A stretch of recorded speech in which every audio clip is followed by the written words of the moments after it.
Hey everybody. So I just wanted to go over a second announcement that I made. I am done looking over your outline planner. So if you submitted one of those, I've given you feedback on it. And even if you didn't submit one of those, I'm going to give some advice that I think will be helpful in completing the draft of the summary response paper that is your Unit 3 progress check. So the Unit 3 progress check is the thing that's due on July 3rd at midnight. So you're going to submit it through D2L.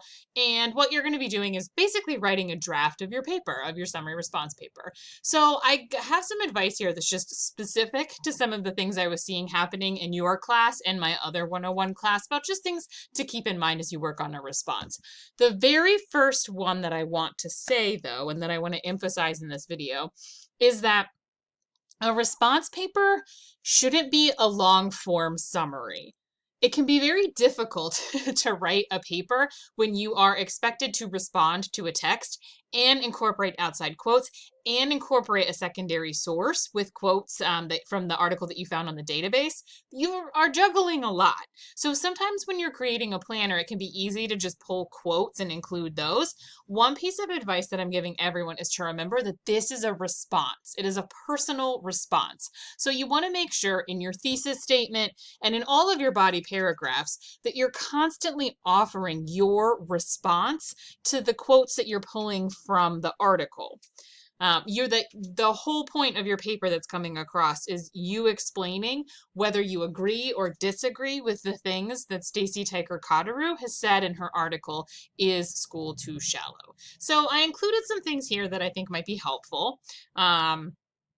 I'll also, bonus for watching this video, include another one, which is Stacey Tyker Cottereau is a female, uses she pronouns. I know because I looked it up. So if you're going to talk about Stacey Tyker Cottereau, just keep that in mind. I know on the breakdown argument sheet that there was some confusion, but I looked her up and she uses she, her pronouns.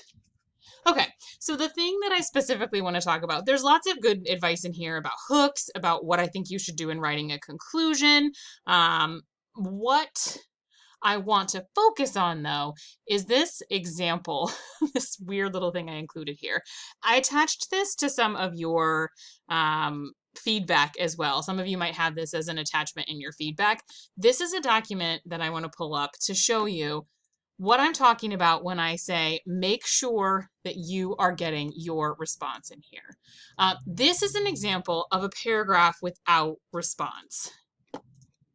And it's zoomed in kind of close. Just make that a little bigger. Yeah, okay. This is a paragraph without response. It starts with a topic sentence, and then it includes a paraphrase from the original article. It includes a quote from the original article, and it includes kind of a summary of my outside source. But there's no actual personal response in here. This is just a list of specific facts and pieces of information and statements that I've pulled from the original article. It doesn't offer anything about what I think or feel or have as a reaction. That is the primary purpose of what you are writing. When you write this paper, the point is for you to have reactions and responses to it. So how can I change this to be a paragraph with response to make it more of a model like what you want in your paper? Well, I've added some changes in red. I have forced myself to make this into an opinion. No longer am I just saying deeper learning is not being taught in most U.S. public schools. That's just something that Cottereau states as fact. When I add in a phrase like Cottereau is right when she claims this, I'm adding my own opinion in there. And you can see that after each of these pieces of evidence that I've pulled from the article, I'm offering some sort of response. Same here.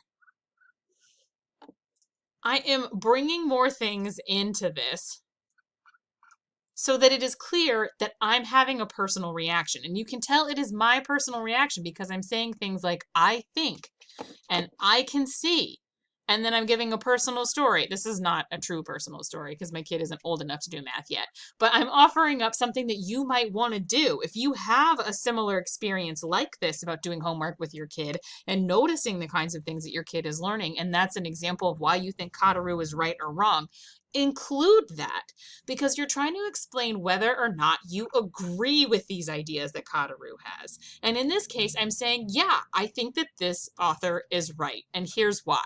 She says this, and I think that's right because we should listen to the educators that she's quoting. She cites this person, and I think this person is right because of my own personal experience watching my kids' homework. So what I'm doing here is giving my own personal reaction to each of these things that I'm incorporating, and that's really important to do. So I'll include or this already is included in the announcement for you to see as a model. Make sure you're doing this when you're writing your paper.